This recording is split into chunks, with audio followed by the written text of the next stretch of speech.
Thank you to ICA for having me here today. I greatly appreciate the opportunity to speak to you folks, even though Idaho is not quite a member of the compact yet. It's important that you know what the compact is, how it'll work, the history of it, and how we got to this point. And that's kind of what I'm going to do today, and just go through this little by little. So, learning objectives, obviously with it being a CE course, you have to have those. You can read those on your own and understand what we're going to do. But how I'm going to break this down today is, what is a compact? If you don't understand what a compact is, you can't understand how it works. What's the benefit to you? What's the benefit to the state of Idaho to become a part of a compact?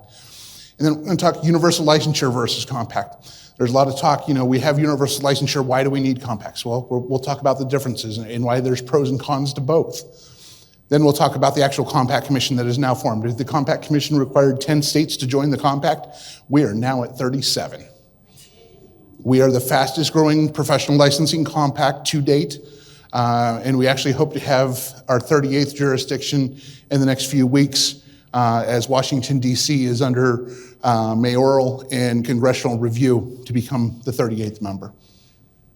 Then we'll talk Privileges 101. What will it look like if you join the compact? And then we'll do a question and answer session. Dr. Chad Yates will join me for that portion so we can talk what Idaho needs to do from that perspective and what ICA will be doing to help that campaign. And then if you have questions on the actual compact, I'll help answer those as well. So if you have legislative questions, enactment questions, please reach out to either one of these fine people. Dr. Lynn Lindy from ACA, she was key and the most prominent figure in making this compact happen. She drove in the issue and spent the time to make it happen. And without her, the compact doesn't exist in any shape or form with her work through ACA and the support of ACA to make this happen. And then Keith Buckout from CSG, the Council of State Governments. I'll tell you more about the Council of State Governments as we go along and what their role in this was as well. But I don't do legislative enactment. That's not my job. I'm not an attorney. I don't give legal advice. As you heard, I'm a funeral director. I deal better with dead people. So let's talk, what's an interstate compact? It's a legal contract between states that all the states agree to the terms of the contract, legislatively enact it, and it then gives a tool that's been proven to work between the states. I bet you everybody in this room is a member of a compact already and doesn't even know it. What's the most universal compact that's out there? Anybody know? Driver's license. You're 100% correct. The driver's license is an example of a compact. The states have enacted similar legislation so that you can drive from state to state without having to get a new license in every state that you want to drive. Could you imagine having to get a new driver's license every time you wanted to go into a different state? What a hassle that would be. It'd be impossible. No road trips, that's for sure. So it addresses a problem that many people face and tries to resolve those issues. Is it going to solve everything? No. Compacts don't solve issues, but they work as a unit to cohesively find a solution to better the problem. And states maintain their sovereignty in it. Just like here, what's the speed limit here in Idaho? For the most part, 55, 70, 80. Good. Wyoming's the same way. We love our 80-mile-an-hour speed limits. But if you go to Colorado, their speed limit's 55, 60. You've got to abide by that, even though you're an Idaho resident. When you go into Colorado, and you don't think twice about that. You see a posted speed limit, you follow the rules while you're in that state, right? That's what compacts do.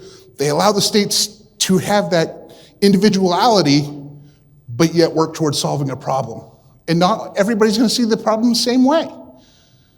Colorado's more crowded than we are. Population of Idaho, I think, is about 1 million, if I heard correctly. Wyoming's 600,000. That's why we can have speed limits that are higher, because if you go off the road, you're not going to hit somebody's house. You're going to go driving through some farmer's field. So We address the problems, we try to correct the problems, but yet allow states to say how they're going to do it for their own constituents. Occupational licensure compacts increase mobility. Nothing proved this more than COVID-19. We are a very mobile society. And not everyone thought about this before COVID-19. And it highlighted the problem for occupational licensure, especially when it comes to mental health. The United States has a huge mental health crisis. And understand that we're not going to solve it here in this room. The compact's not going to solve it. It's going to take everybody working together. It's even going to take, pardon me, I'm going to use the S word, social workers, marriage and family therapists, and addictions professionals all working together to make it happen. We can't solve it on our own. There's no way. So we've got that increased mobility. When people leave, we're on a college campus. When these students either come to Idaho or go home wherever they may be from, they want to see the same counselor. They don't want to start over. We don't want to go back to square one, even square 1.5 starting over. So if we can have that continuity of care, that takes away a portion of the problem. Because now you don't have so many people trying to find a new counselor every time they move or they go home to take care of a sick parent. Continuity of care is huge. Access to care, specialty care that may not be available in your home state, your local little city. If you can have access to that and get the services you need where you're at, how many problems can we try to solve? There's a lot. Using technology. Technology is amazing. I saw a meme the other night that said, in 6 years, the 1980s will be 50 years ago. No, it's not. I'm not that old. Yeah, I am, unfortunately. I grew up in the 80s. So to think what technology was in the 80s to now what we have today, the ability for that simple camera to record me for the next 1.5 hours and store all that information, you wouldn't have thought of that when I was a kid. There's no way. Flying cars, spaceships, none of that was going to happen. We're closer to it every day. And it also helps support our military families. We have military bases all across this country. Those families sacrifice. They do a lot for a little. And if we can support them in just a little bit of a manner to ease that change of venue every 2 years that they face, why not? Why make it a difficult situation even worse? So that's some of the things the compact will help resolve. So your state boards, the state board is the backer of this. They're the ones that are going to be the participants in the compact commission if it passes here in this great state. They'll be supplying the commissioner. So there's got to be a benefit for them to want to participate. So we're agreeing on uniform licensure requirements through the compact, that there's a base minimum competency. Licensure is about a base minimum competency. It is not a gold standard. Working as the executive director for the state of Wyoming in the Mental Health Professions Board, I went to a lot of places, a lot of conferences, and we'd start talking about reciprocity or endorsement, and I'm like, why is it tougher to get a license after I've been practicing for 10 years in your state than it is if I'm fresh out of school? It didn't make any sense. And it's because some of those states, for whatever reason, have made it almost a gold standard. We don't want your minimum people, we want the good people. We only want the good people to come to our state. That's not how it works. The compact will allow a shared data system through all the compact member states so that we have your information. You can apply to the other jurisdictions in a simple manner. But if, heaven forbid, you get in trouble, we're going to have that information too. And we're going to share it. Because the goal of the compact, along with the state licensing board, is public protection. We want people to know if you've been in trouble and are a bad actor. Because you folks can do a lot of harm with a little effort. And people have the right to know that. They need to know who they're seeing and who they're trusting their basic feelings with and who they're sharing them with. So we want to make sure that public protection is in place. We'll talk a little bit more about how that database will do that. Cooperation among state boards. It's a simple handshake. Yep, they're licensed in your state. We'll let them practice here because they've already been shown to be minimum competent. And they expanded that ability to access care. Some of this I've talked about. The mobile society, the technology advancements, the access to care. Can you imagine being small town Idaho and needing specialty treatment and suddenly being able to have that? And you find a person that's in, let's say Florida today. We'll talk about Florida. You find somebody in Florida, they have an opening, they can take you. They're not licensed in Idaho. It's going to take them a while to get a license in Idaho. Maybe, and I understand there are new processes here, so it's a simpler process, it's a quicker process. But they still have to get their transcripts. They have to get their exam score transferred in. They have to provide documentation of official verifications. All that stuff takes time. Compact should remove those barriers and ease the time period in which you have the ability to see someone. It also allows Idaho to retain professionals as well, attract them and retain. You're from small town Idaho. You want to be a counselor. You want to live in that small town where you grew up. Well, shoot, I know everybody there. How am I going to avoid dual relationships? And is there really enough people that I can serve to maintain a full-time salary? Well, guess what? If you can have a privileged practice in another state, you can do those things.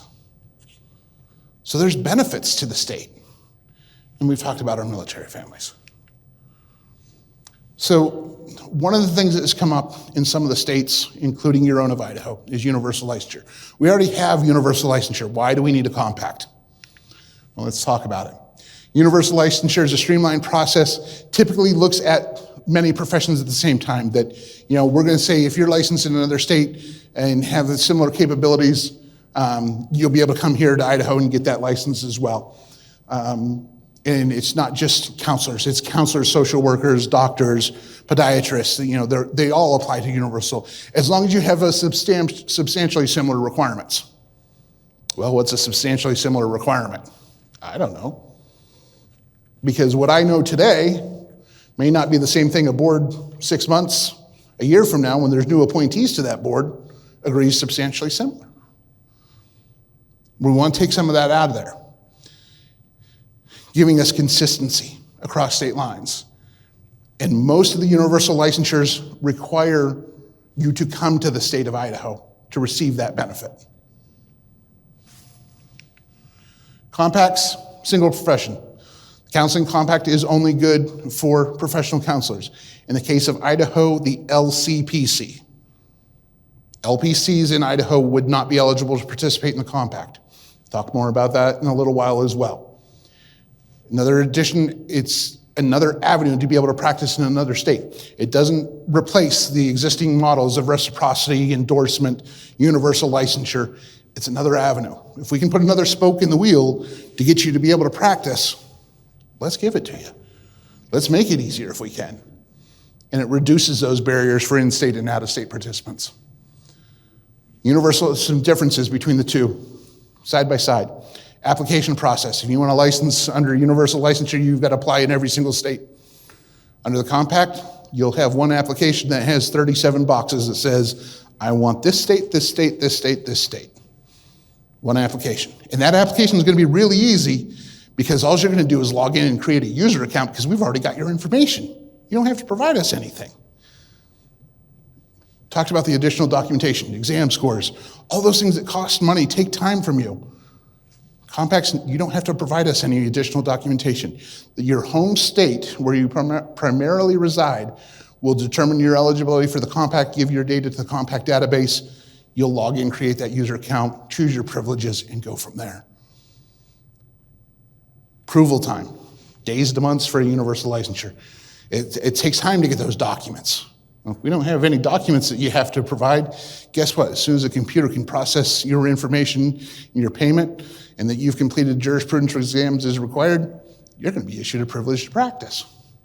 So hopefully, almost immediately to the next business day. Our initial estimate right now is that in the first 6 months the compact is live, we will issue approximately 100,000 privileges, depending on how many states go live at the same time. That is 556 privileges a day, 7 days a week. That's a lot, but we'll make it happen. So give the computer system a little time to process it. If it's a Monday, computers are a little slow on Monday, right? Just like we are. That's how it works. Expiration dates, universal licensure. You've got multiple licenses, you're worried about multiple dates that they expire. Is it your birthday as it is here in Idaho and Wyoming? Is it a specific date, September 29th, July 1st? What is it? You've got to track all of those. With the compact, your privileges will all expire based upon your home state license. So birthday is what I remember hearing here in the state of Idaho. So on your birthday, they'll all expire. You know the time frame, every 2 years that they're going to expire. Continuing education, meet every single state's requirements. We heard this morning from Doppel about how the reduction has been done here in Idaho, but if you hold single state licenses, you're still going to have to meet, like say you have a license in Wyoming, 40 hours of CE every 2 years. You'd still have to do that if you wanted a Wyoming license, not if you have a privilege.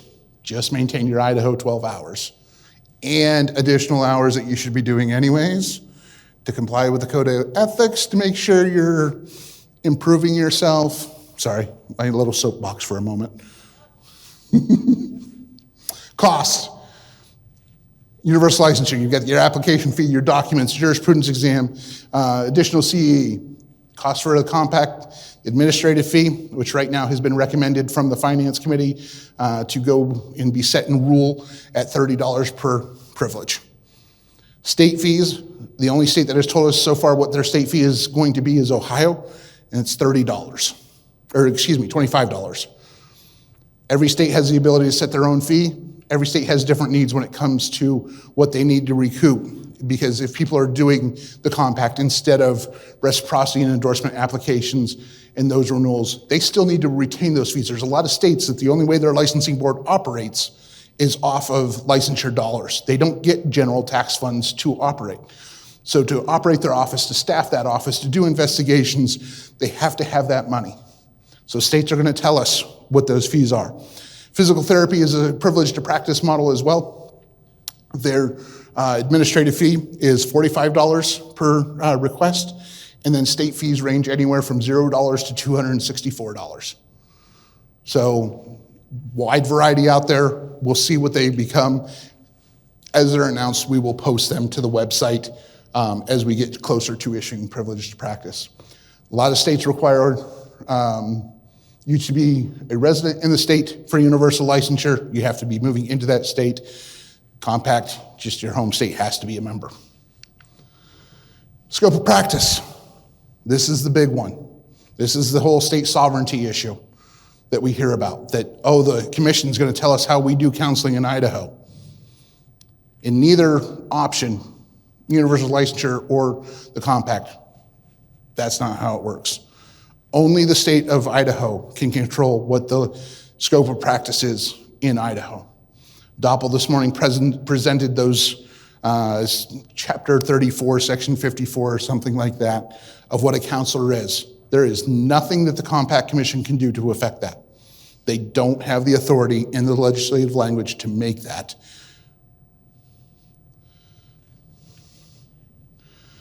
Fees, just spoke about those. Universal licensure paid directly to the state. Under the compact, we're going to collect those fees and then reimburse the state for the privileges that have been issued. We will obviously be entirely online as the compact.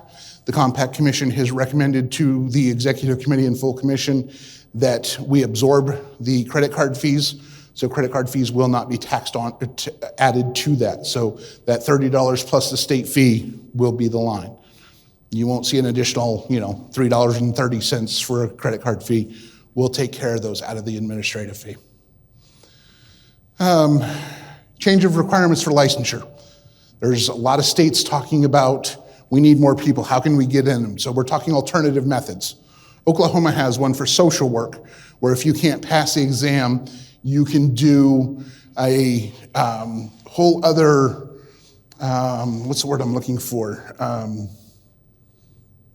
Detailed report of what you've done and how you've properly served in the social work community to become licensed. Well, that's great for Oklahoma. You can do that in Oklahoma, but there's not another state that's going to accept that.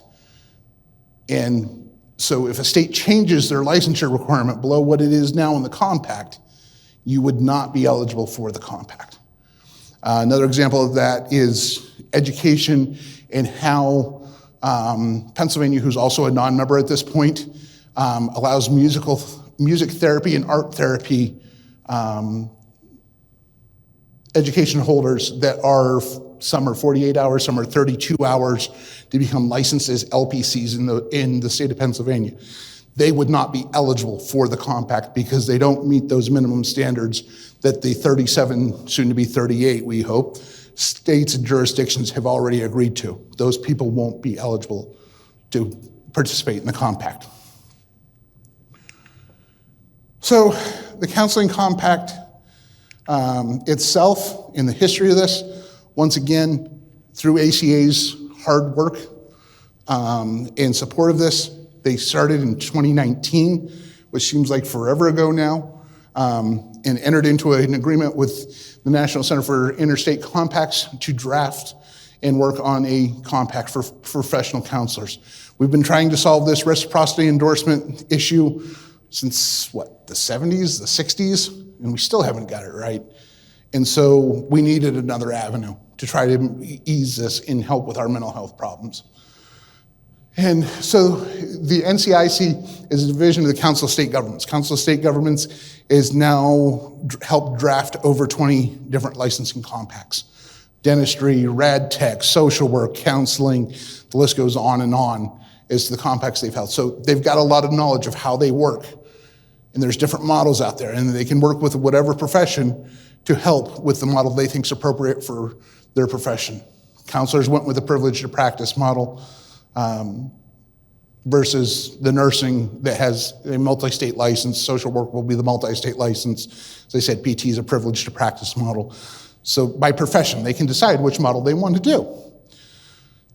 And so in October of 2019, this advisory group convened, and it consisted of many different people from many different sides. It was counselors, it was board members, it was legislators, all got together and started working on this draft in March 2020. Put it together, send it out to major stakeholders, different licensing boards, the association, and said, hey, what do you think? We were able to provide feedback to them and say, this is great, this is not so great. They met again, looked at our changes, and in the fall of 2020, revised that draft and put out a final version in December of 20 for legislation in 2021. Yes, let's go. Let's get this going. We're ready to go. Anybody remember what was going on in 2021? That nasty C word I mentioned a little while ago. So legislators were not concerned about the compact. It wasn't high on their priority. They were looking how they were spending COVID dollars. And so 2 states passed it in 2021, Georgia being number 1, Maryland number 2. And as I said, we're now up to 37 member states. There are your 37 member states in dark blue. Light blue is where there's still legislation active in the current legislative session for 2025. DC is a little hard to see up there, but I promise you it's up there in light blue. Pennsylvania has it active as well. We don't believe it will move very far at this point. It's been in committee for a while in Pennsylvania, where I grew up, so I can talk about Pennsylvania, is moving at Pennsylvania speed.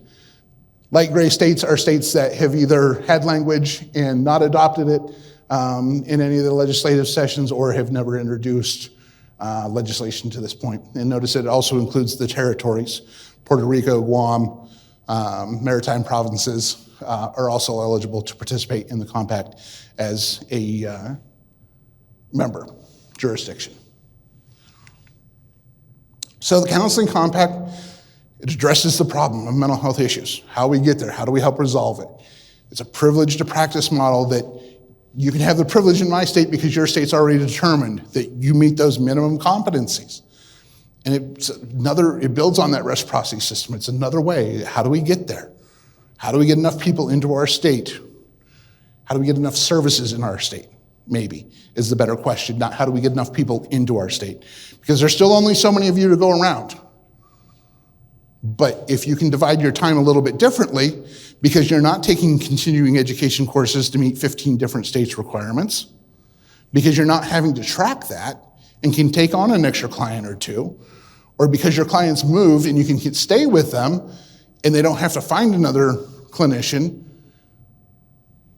all that adds up to the amount of time that we have, or you have as clinicians, to serve people and help them. And then the rulemaking authority only is what's granted in the statute. It's just like your state licensing board here can only do what the state legislators have told them. It's the same thing on the national level between the compact and the commission, in the language that is passed for the commission. We have to abide by those rules. There's language in it that if we adopt a rule that's out of our authority, it's automatically invalid. So the commission itself, as I said, it took 10 states. We've got a lot more than that. It's a good thing to have. We want states to be involved. So they each appoint their own delegate, and hopefully a temporary delegate, to participate in the compact, to represent their state, to have their vote at the table. Each state only gets one vote. Doesn't matter how many licensees you have. This is like the Senate, not the House. You get one vote. They have different committees, and that's how we implement our work. We have an executive committee that's all elected. Then we have other committees that are appointed: compliance, finance, elections, rules, with more to come. And so we need those states' delegates and their alternates to participate in those compacts, or those committees, to implement the language that has been drafted by the states, to implement the rules that are necessary, to determine what the fees are, to oversee our budget, and make sure that we're operating the way we need to be able to issue those privileges. And then finally, the licensure data system. It's going to house your data for those that want to participate in the compact, so that you can log in, create that user account that I've spoken about, and be issued those privileges to practice. Requirements, state requirements versus individual requirements, you as a practitioner. Some of these I've hit on, so I'll go through them really quick. Licensed LPCs who can assess, diagnose, and treat at the independent level at the highest state of licensure in each member state have to have passed a national exam. That was one of the rules that the language allowed us to, as the commission, to pass. There's 3 exams that you must have, one of 3 exams that you have to have taken, either the NCE, if your state allows that for licensure, the NCMHCE, or the CRCC exam. Any of those 3 exams are accepted under the compact for privilege to practice in another state. Your own state may require one of those specifically to be licensed at, and that's great. You can't say, well, I've got the NCE, and so I'm eligible under my state. No, it's the highest level in your state and what those requirements are when you get to the compact. Postgraduate experience, we know those vary from state to state, anywhere from 2,000 hours to 4,000 hours. So as long as you've got a program in there that requires supervised experience, postgraduate work, you can be a part of the compact. You have to be currently licensing at the 60-hour master's degree program level. I know one of my questions is going to be, well, I've been licensed for 30 years. We only had 48 hours. Am I still eligible? Yes, you are. The Rules Committee put forward a rule that was just adopted earlier this month for legacy licensing that will allow anybody that's licensed as an LPC at the time your compact enacts the compact language to be legacied in. You've probably heard it called grandfathering or grandparenting before. We use legacy licensing. It's the more appropriate term now. So you would be legacied into the abilities to practice. But in Idaho, that would be the LCPC. Yes, the LCPC here in Idaho. If I say LPC, because that's what the compact language calls it, no matter what your individual state says, when I say LPC, Idaho think LCPC. Thank you.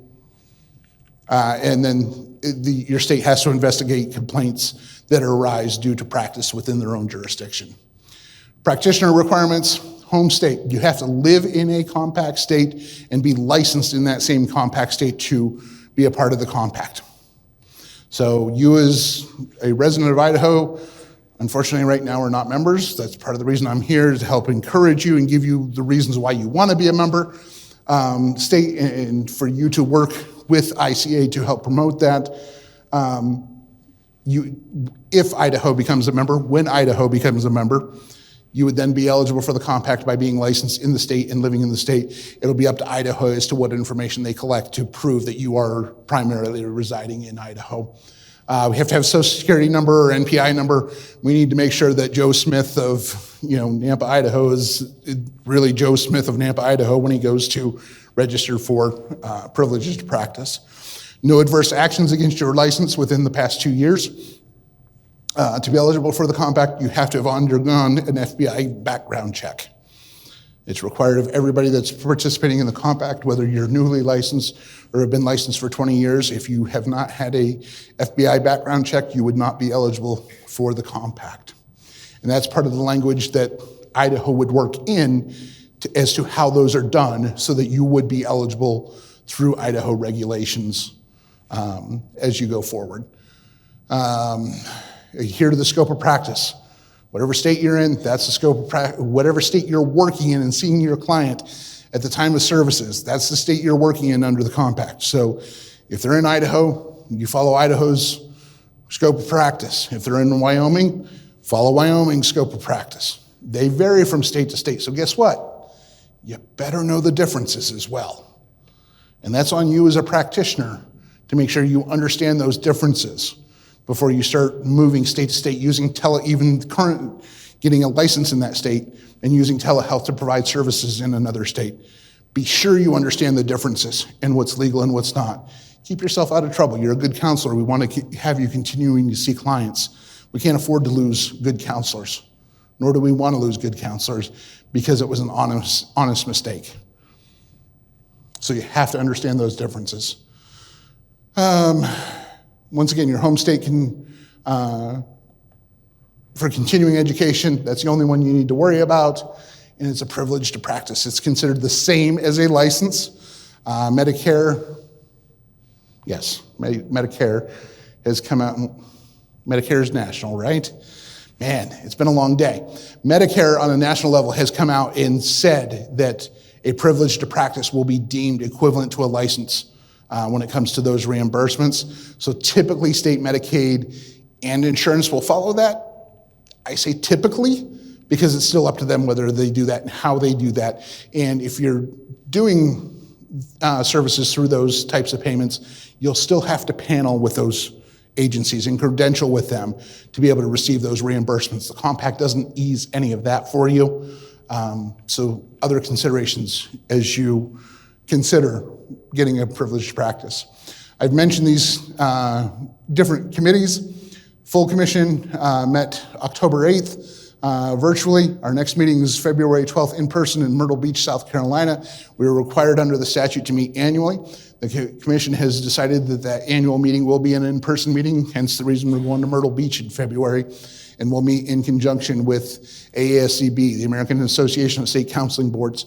Those are all the regulatory boards from the member states of AASCB, which is now, I think they've got 37 or 38 members as well that participate in that meeting on an annual basis. The executive committee meets first Wednesday of every month at 1 o'clock Eastern time, finance second Wednesday, rules committee for Thursday at noon for 90 minutes, and the compliance first Monday of each month for noon.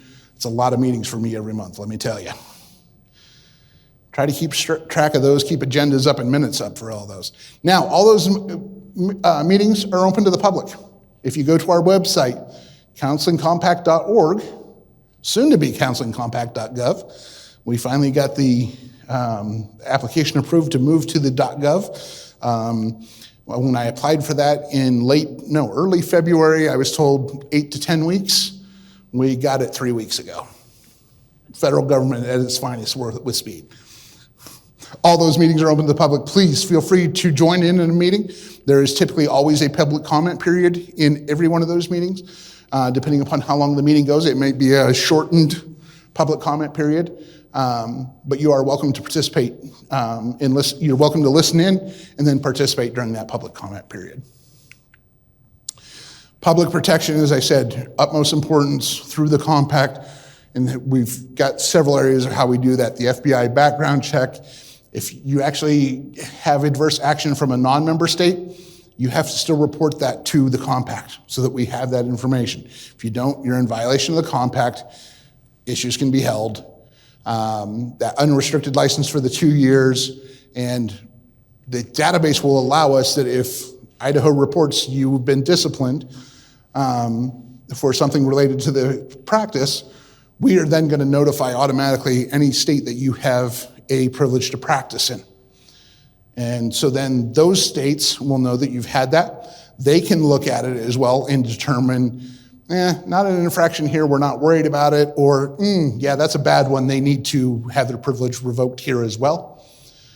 If vice versa, and I'll talk more about this a little bit or remind you of it as we get later in, if you have a state where you have a privilege, that the privilege is disciplined, you lose that privilege, but wouldn't necessarily lose the other privileges or your home state license be affected. And I'll talk more about that once again later.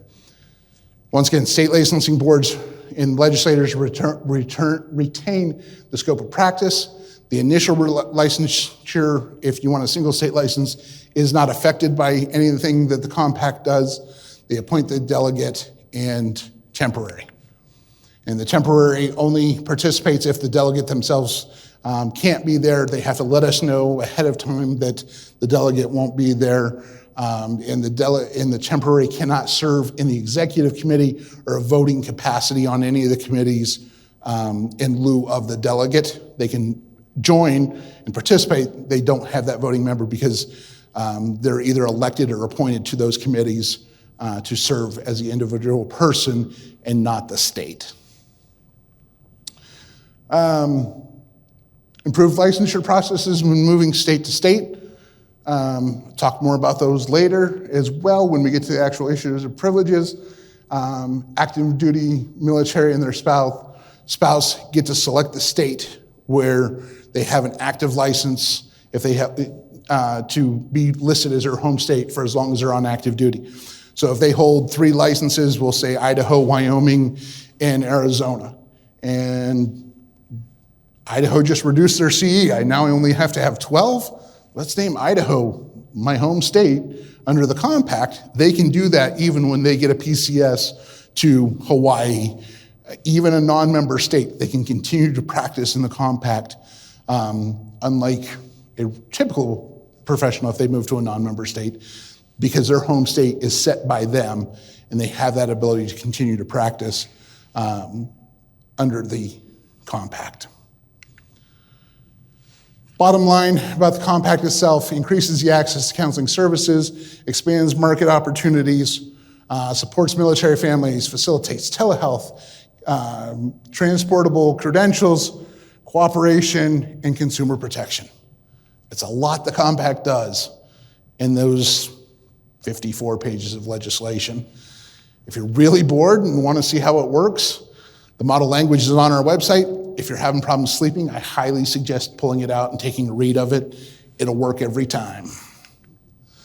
Unlike me that enjoys that kind of reading, and people are like, how do you know that? And I'm like, I couldn't sleep and I still can't sleep, so. So let's talk a little bit more about privileges themselves and how they would work. I've hit on some of these pieces, but it's good for you to know, should you, as members of Idaho, join and become a member state. First thing is, it's completely voluntary. You don't have to participate in the compact. You don't have to use telehealth to see clients if you don't want to. If that's not your avenue, that's not your thing, great. Don't do it. Nothing says you have to participate in the compact. Where are you going to need a privilege? Well, that's going to depend. Where are your clients at? As I said earlier, the compact looks at where you're doing services based upon where the client is at the time of services. Anybody using the compact currently to see clients across states? Good. That was a trick question. Scares me that one or two times I've had people raise their hand to that question. I'm like, excuse me, you're doing what? I don't think so. No. So, those of you that are using telehealth currently, how many of you ask your client, where are they when you start your session? Good. You should be. Especially if you don't recognize the background or they're using a blurred background. You need to know where your client is at the time of services, because yesterday I was in Cheyenne, Wyoming at 6 a.m. At 10 a.m. I was in Boise, Idaho. You need to know where they're at, because it's that easy to move state to state. Or if your client's an over-the-road trucker, they're in a different state every 8 hours, if not sooner. Where are they? Do you have the permission to practice in that state? With Compact, you're going to be able to get that privilege pretty quick. Huge benefit to that. Instead of 6 weeks, few days to get that privilege. So you have to know where your client is. You have to understand, what are the licensure requirements in that state? What are the requirements for consent? What are the requirements for disclosure statements in that state? Do you know all that information? Do you have a plan if they're in crisis? Do you know who to contact where they're at locally? Those are all things you have to consider and have to have the knowledge of to practice ethically in another state and under the compact. So those are all considerations you have to have before you decide that telehealth is the right thing for me and that's how I want to see my clients. If you can't do those things, if it's too much, it's overbearing, maybe it's not for you, and that's okay. You don't have to do it, as I said, but if you are going to do it, please do it the right way. So, once again, home state's going to determine your eligibility. They're going to ensure that you meet the education exam experience requirements. You've got a background check. You've done all of those things. Whether the state then chooses either an opt-in or an opt-out system to provide data to the compact, that's going to be entirely up to the state of Idaho and what their laws allow. If it's an opt-in system where you have to say, please provide my information to the counseling compact, and you decided that mid-year, and how Idaho sets this up, whether it's with your renewal in your application, please provide me my data, or if they become a member, email us and let us know. And you say, you know what, right now I don't need a privileged practice. They don't need my information, that's great. And then 6 months from now, you've got a client you've been with for 2 years, and they said, hey, mom's sick, I've got to go take care of them in Ohio for 6 months, maybe a year. Things aren't looking good. I just don't know how long I'm going to be, but I want to continue my services with you. You've got to then apply for that. So that could delay your ability to get a privilege a little bit, but if you're already in the system, once again, those few moments to a few hours to get that privilege to practice as you go. So you'll log in, create the user account. We're going to use your social security number and probably date of birth to verify that it's you. So when you log in, you'll have to verify that information, create your password. It will be two-step authentication to get into the system once you've created your user account, so that you're the only one accessing your account. Choose the state you want the privilege to practice in, whether you just need one state, whether you need 36 other jurisdictions at this point, entirely up to you. You're going to pay that administrative fee and state fee for each one. So if you have 5 states that you need a privilege in, you're going to pay the administrative fee 5 times, and you're going to pay those 5 state fees, depending upon what those are, anywhere from $0 to probably about that $260 range in Washington, D.C. Again, D.C. is one of those boards that doesn't have a whole lot of people. They're fully funded by licensure money only. They've got to be able to recoup that money, and that's great. And you're saying, well, $264 is a general license, plus you're tacking on a $30 administrative fee, Greg. That's more expensive than getting a license. No, it's not. Because I guarantee by the time you pay for your transcripts and your exam score and verification to another state, you spent more than that $30. So there's fees both ways, but I think in the long run, the compact will still be a less expensive method for you. And in the case of Ohio, their normal license fee, I want to say, is $125 I could be right, I could be wrong. And they've set their compact fee at $25. You're well ahead already in the state of Ohio. You think I'd be able to do that growing up in Pennsylvania, everywhere you go, OH, IO. Should be easy to spell, right? So you're gonna pay the administrative fees, complete a jurisprudence exam. A jurisprudence exam is an exam specifically on the state's rules and regulations of that state. 16 of our member states currently require them or have some video that you have to watch or are in development of a jurisprudence exam. It's just on the laws and regulations in that state that they want to make sure you have a basic understanding before you start practicing in their state. So you have to complete that. And some of our states have said you'll have to do it before you apply for the privilege. Some are going to say you've got 30 days to take it and get it passed. That's going to be up to the states as to how they handle that. You'll be sent to the state's website, licensing board's website, to complete jurisprudence exam. Those will not be through us. And there could be an additional fee for those jurisprudence exams, which would be the same if you were applying for a license in that state as well. So once all that stuff's done, you hit send, we run your credit card, and you get an email that says, you've got a privilege to practice. You can now practice in how many ever jurisdictions you chose. Quick and easy, hopefully. Just never know. We're building all of it. We're in the process. It's been a long process that we couldn't have gotten through without the support of ACA. I've said it several times here, and I say it everywhere I go. ACA has made huge financial support to make this happen. And am I allowed to say the dollar figure, Sean? Of over $1 million to make the compact happen. Without those funds, the compact doesn't happen. I'm not an employee. I wouldn't be an employee of the Compact Commission, be here doing these things. They, and through ICA and ACA, making those things happen for your counselors, there's the benefits of being members. And ACA and ICA will work with Idaho to make this happen for Idaho. So when somebody says, well, what's the benefit? There's a benefit out there for you. It's the conference, it's coming in networking, it's being able to legislative lobby for these things. They'll do them for you. They'll help you with them to make it all happen.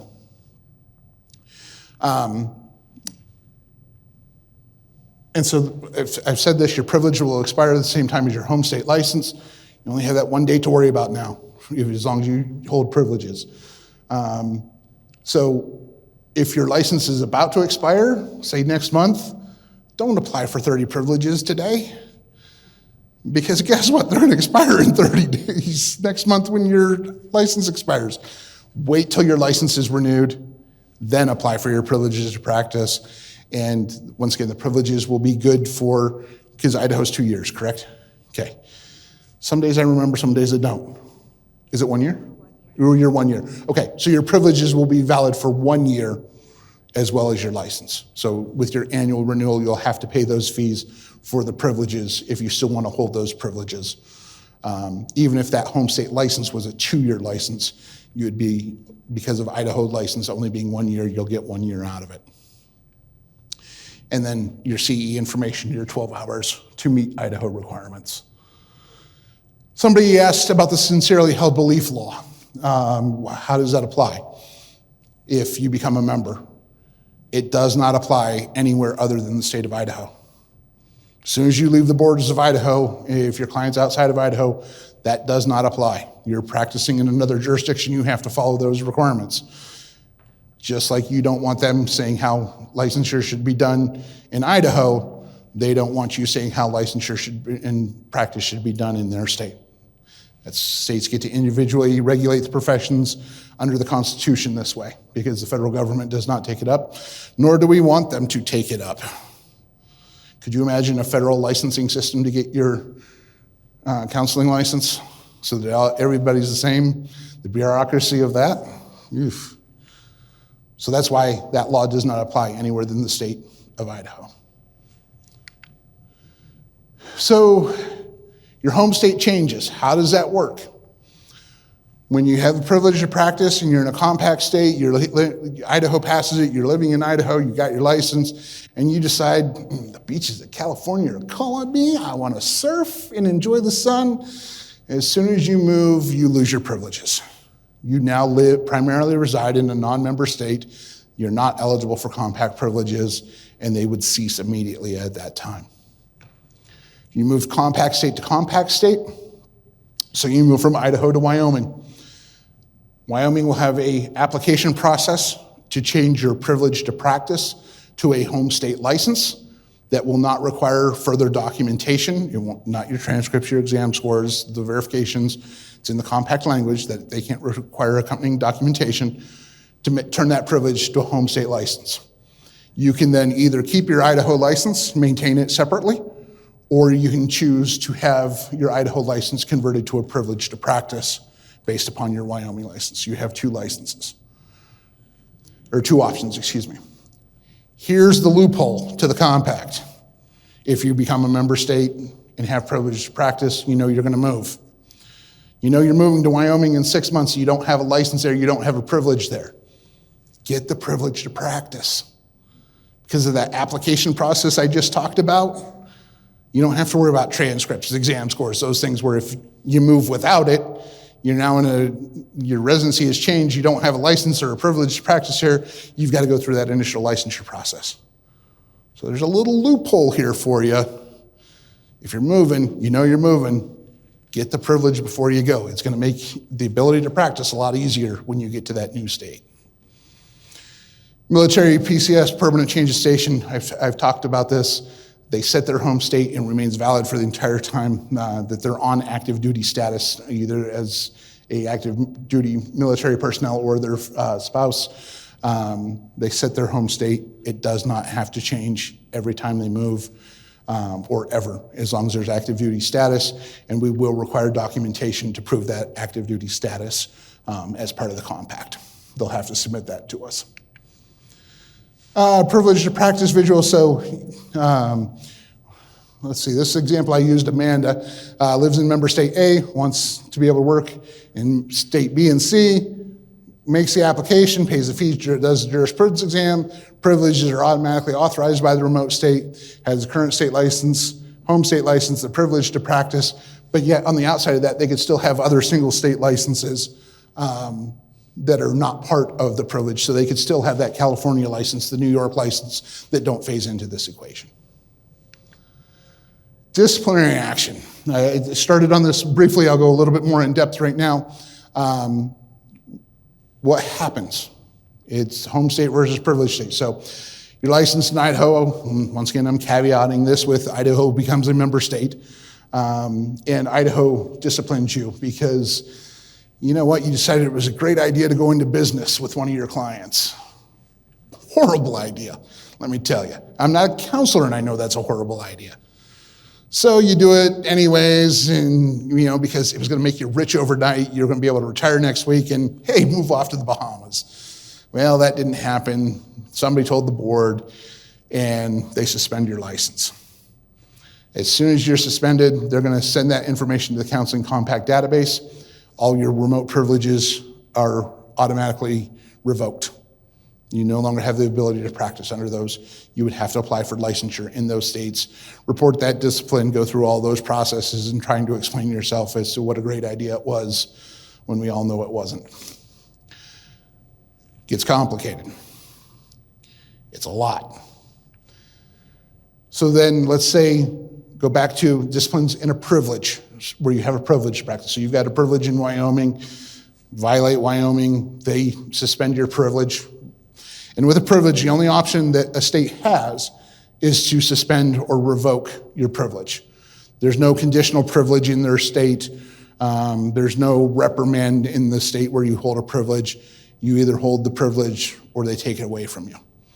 And that's the way the compact is set up. There's no ability for anything less than that. In some states, that's been an issue. Trying to think, maybe it was California and Oregon. That may have been another issue, Chad, in those states. Is that, you know, well, that seems a little extreme. Well, if extreme enough you need a discipline on it, should they be practicing in your state, they can come back through another method, but not through the compact. So then that privileged state is going to report to the database that you've had that privilege revoked or suspended in their state. And with that notification, it'll go back to all the other states you hold a privilege and your home state. They can then choose to look at that incident and investigate it themselves and determine that you should either lose your privilege in their state as well, or your home state discipline your license and act on it as well. Once again, if your home state acts on it, you lose all your privileges immediately. If your privileged state acts on it, you only lose that one immediately, and then the others can then act upon it as well. If a privilege is encumbered or revoked, you lose the ability for that 2-year period in the compact as well. You have to have an unencumbered, or you can't have any discipline against a license or privilege for 2 years to practice in the compact. I know I'm saying a lot, talking a lot. We're going to get to the Q&A here just shortly. So write down your questions on the papers that you have. We'll be happy to answer them, and I think we've left plenty of time for that here shortly. Here is my contact information, info@counselingcompact.org. I am now one of 2 employees of the compact, that I'm the only full-time employee. So chances are if you email or phone the compact, you're going to get a response directly from me. And I'm pretty good about answering email and returning phone calls within a business day or 2. Obviously, if I'm out doing things like this, it's a little longer than that to get back to you, but I do keep up and answer questions the best I can as quickly as I can so that you have that information. And the counselingcompact.org website, lots of information there, FAQs, all the meeting times, links to those meetings, past meeting minutes. Try saying that 3 times fast right now. So that you can look and see what those boards or what those committees have done in the past and understand their thought process and making the decisions that they've done. I also want to give you another website that's not on here. It's compactconnect.org, compactconnect.org. That is the site that the Council of State Governments has put together to update where we are in the process of building the database and website system and showing the little processes that we're getting through. When we first started the compact and it was first enacted in 2021, we thought we'd be issuing privileges in 2023. We keep pushing it back and everybody's like, why do you keep pushing it back? What's going on? Why are we wasting, so much time making this happen? We're not. What we found out was we thought we were going to be able to use like the nursing database or the PT database and convert it into something we could use for ourselves, for the counseling profession, and found out not even remotely a chance that that was going to happen. So we had to start from bare bones, the ground, putting out RFPs to find a vendor to build this system and database for us that has to interface with 37 states right now, soon to be more. That's a large project. If you've ever done anything in IT, even if you haven't done anything in IT, you can only imagine what it takes to make that happen. So we're in the process. We'll get there. And when you talk nursing, you talk PT, even the medical licensure board for physicians, well, how long did it take them? Nursing, I think, was almost 9 years. Physical therapy was 7 years, I think, if I remember right. So we're just getting through year 3. I think we're doing pretty good right now. We want to make this happen. We want to make it happen quickly because we know that it's needed. But right now, there still are other options. This isn't the only avenue. And that's, the complaint, oh, you're holding me back from getting clinical services, Greg. No, we're not. You have the ability to apply the other ways still. Yes, it's going to take some time, but you've been emailing me for 6 months, and if your clinician had started this 6 months ago, you'd probably be still seeing that clinician. That sounds rough, but it's the truth. It's another avenue. It doesn't replace anything. There's other options that can be done in the meantime until we get this up and running. So that counseling or the Compact Connect website, that'll show you exactly where we're at in this process. Right now, we're looking at hopefully starting to show our first privileges late summer, early fall next year. That's with where we're at in the build right now and what still has to be done. That's what we're looking at. We'll start actually working with some states here in the next month or so to start bringing in data, making sure that it's going to upload, make sure that we're getting clean data in so that we have good information in the database, and start creating user accounts for testing and things like that. There's a lot of people working on this project to make it happen. The vendor that we chose is actually a little company out of Boulder, Colorado called Inspiring Apps. Some great people to work with, and every day there's meetings between our project manager and then bi-weekly meetings with sprint reviews so we can see what have they designed, what have they developed in those processes, so we know exactly what's going on and where we're at in those processes. So we're just about the Q&A, but let me cover just a couple frequently asked ones. I've talked about them, but they always come back up in Q&A, so I like to go over them again before we get to that. So my license was issued before the current exam. Our requirements are in place. Can I participate? I can officially answer this one now as of 2 weeks ago. Yes, you can. The legacy rule was passed so that you will be able to participate in the compact as long as you are fully licensed as an LCPC in the state of Idaho when the compact was enacted in your state. I have a license in the state where I work, but not the state I live. So you live on the Idaho-Wyoming border. You have your license in Wyoming because that's where your office is, but not Idaho. Sorry, no, can't participate. You have to live in that state and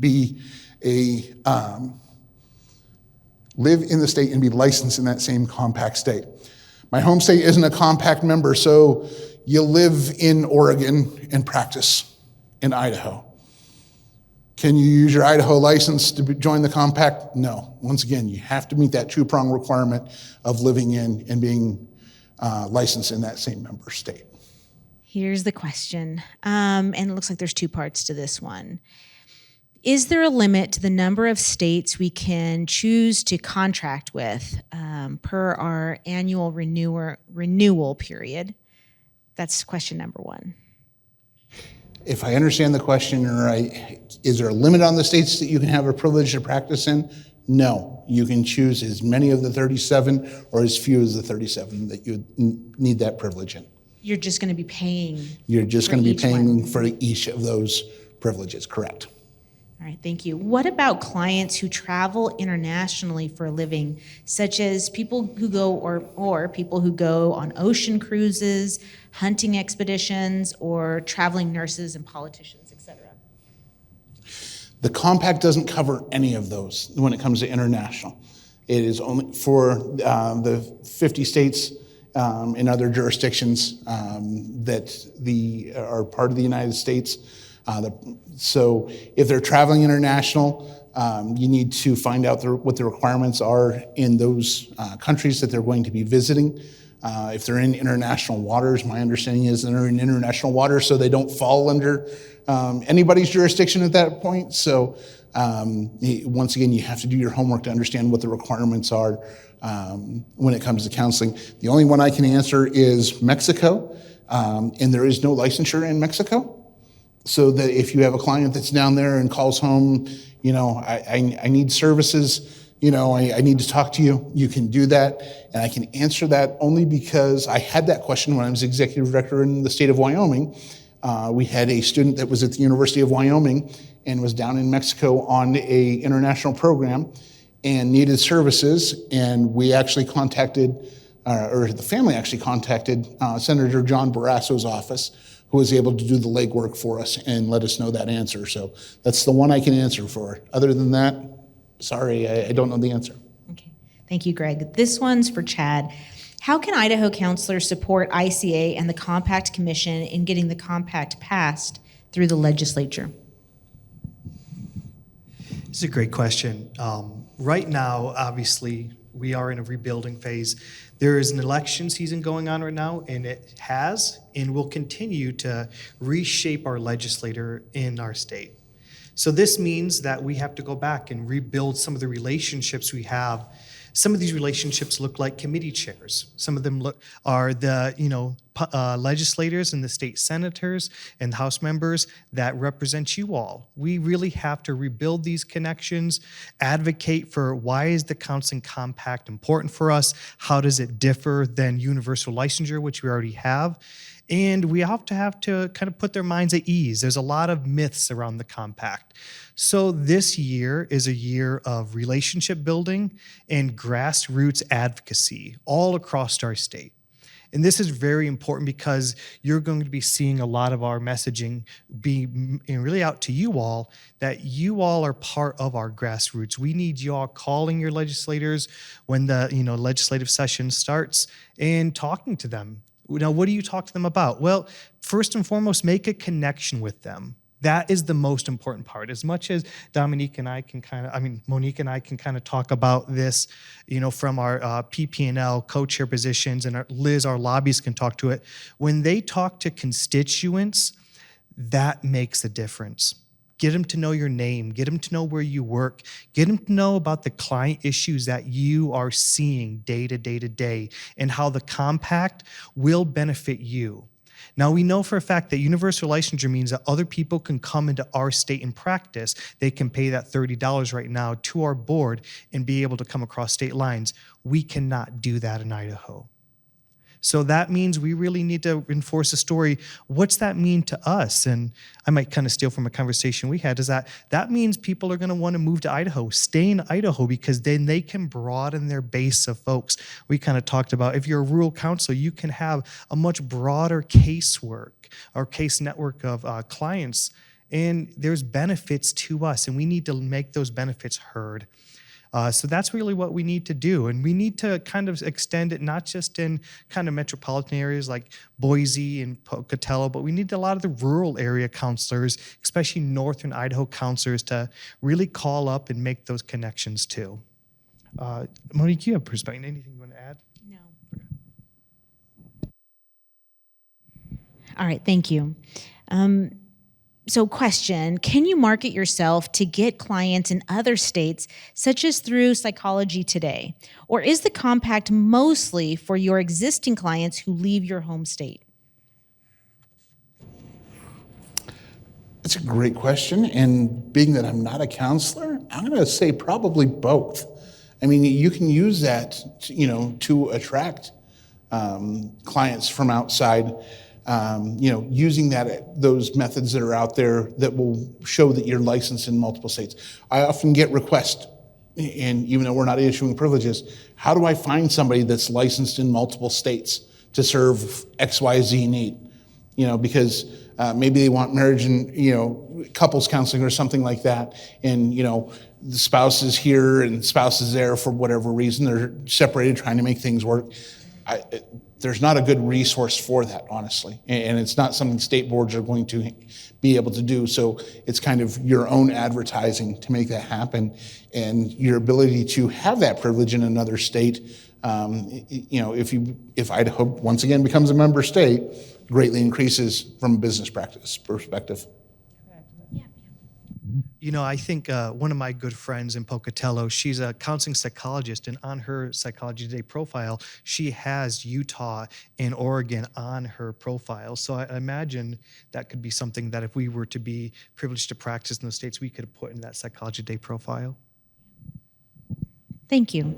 Let me add one last thing. Or even I'm willing to obtain a privilege in another state if I'm not licensed in your state to possibly see you as a client if it's a good fit. All right, these two are pretty similar, so I'm going to read them both, and I'll start with Chad first, and then we'll go over to Greg. You've seen the whole picture. What are the reasons against joining the compact? And here's the other question: what are some of the main reasons non-compact states like Idaho have given for not joining the compact?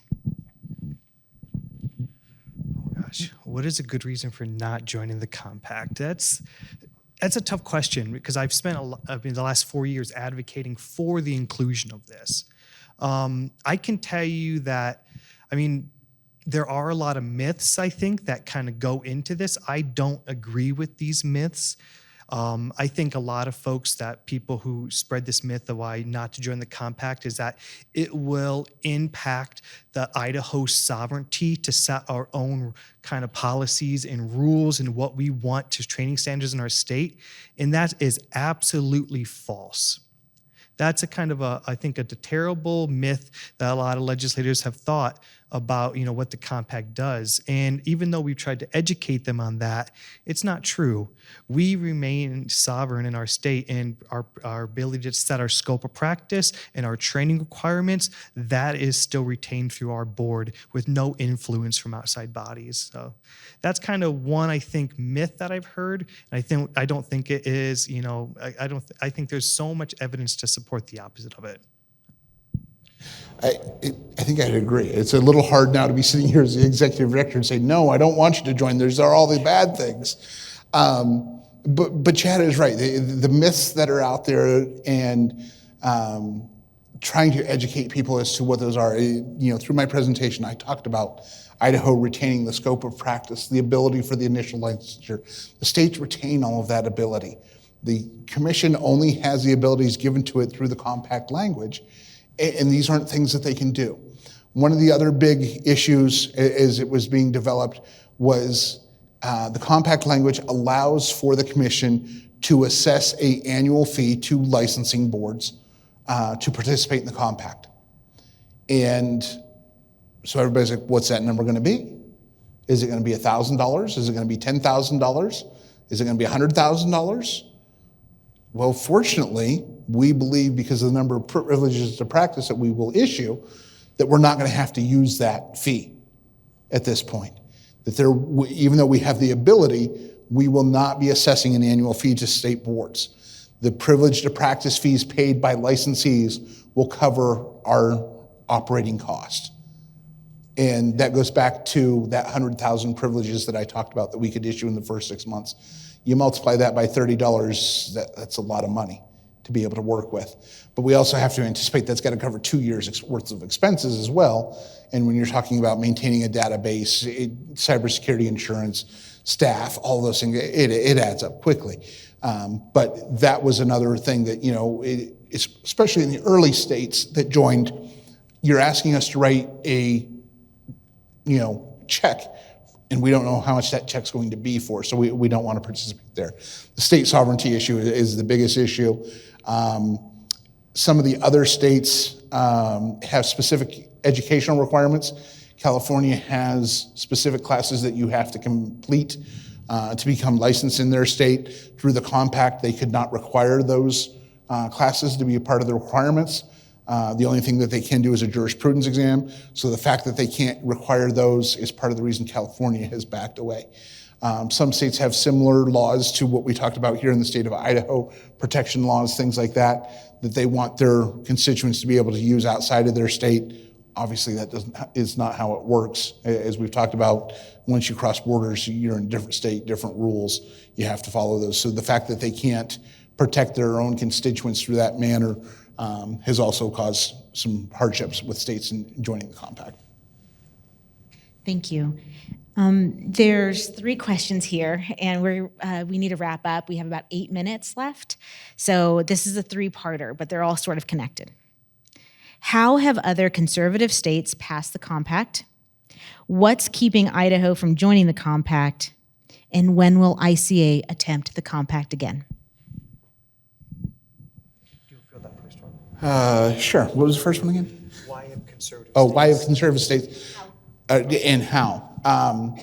Wyoming, where I'm from, it took 2 rounds to pass.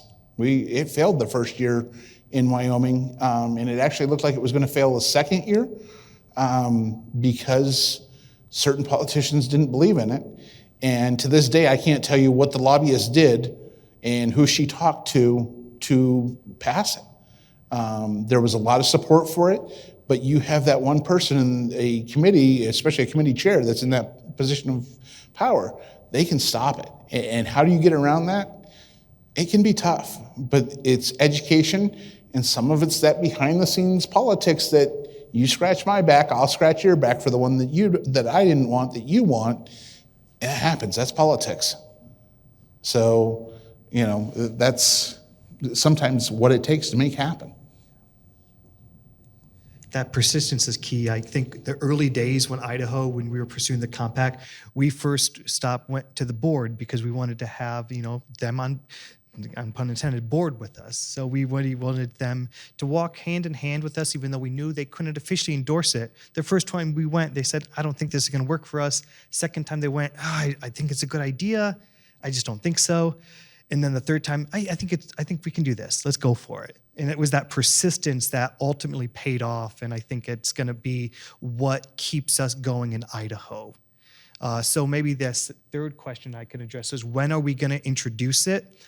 Unfortunately, we're not going to be able to introduce it this legislative session.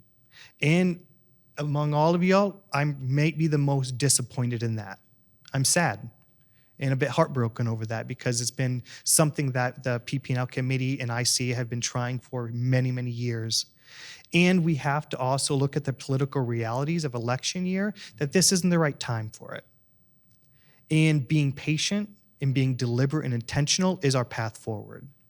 Forming those relationships and coming back stronger with more information and learning what we have failed from and reinforcing those weaknesses is how we're going to win when we come back, hopefully the following 2025-2026 legislative session. And I really am hopeful during that time. I know we're on board for it, and we're going to be pushing and working really hard. Monique and I'm happy to have co-chairing with you this year, and we have an amazing PP&L committee that is really dedicated to this cause and to so many other causes in Idaho for public policy work. Did we miss the second question? What's keeping Idaho from joining the compact? That's a complicated story, but I think I kind of maybe detailed a little bit of it in my answer. Thank you. And we are coming up. What I want to be able to assure you is these are all great questions. My goodness, I've enjoyed reading them. And ICA is committed to transparency. What we'll do is we will type up these questions. We will put them in the app. It probably will be at least 48 hours. You'll have to come back to the app to look at some of these answers, or we'll send it out in an email. I'm not quite sure. But either way, we want to make sure that your questions are answered, and that we're doing it with Greg while he's here. So we'll make sure we keep him up late tonight for that. Just a final reminder, we do need people who are excited about this, passionate, maybe you have no experience with it, to join the PP&L committee. If you're a member, those links are sent out every single week when you get that listserv email. And so it's not hidden. It's not something you have to search for. In fact, that's how I join every week. I just do a quick search of my email. When was the last one that was sent out? I click on the link and I join. We need diverse voices in the PP&L committee. It helps us to be able to find a way forward, especially when we're going to be talking to legislators who are also diverse in our language and our messaging. So I would encourage you to join that. Is there anything else? All right, I'm going to hand it over to Sean. I got one last thing. I will be here the rest of today and most of the day tomorrow. I will probably either be sitting at the help desk or one of the stand-ups right there in that leadership hub area. Please stop by, and the questions we didn't get to, feel free to ask them to me. I will be happy to answer them for you. That's the reason I am here, is to help answer those questions and provide you that information. So if we didn't get your question, please stop by, say hello. I'll have a QR code there with my contact information so that you can just take a quick picture of that and automatically create a contact in your phone to have that email address and the phone number and everything so that you can get in touch with me when a week from now you come up with that other question. Well, I'd like to thank our panel today, so let's give them a round of applause.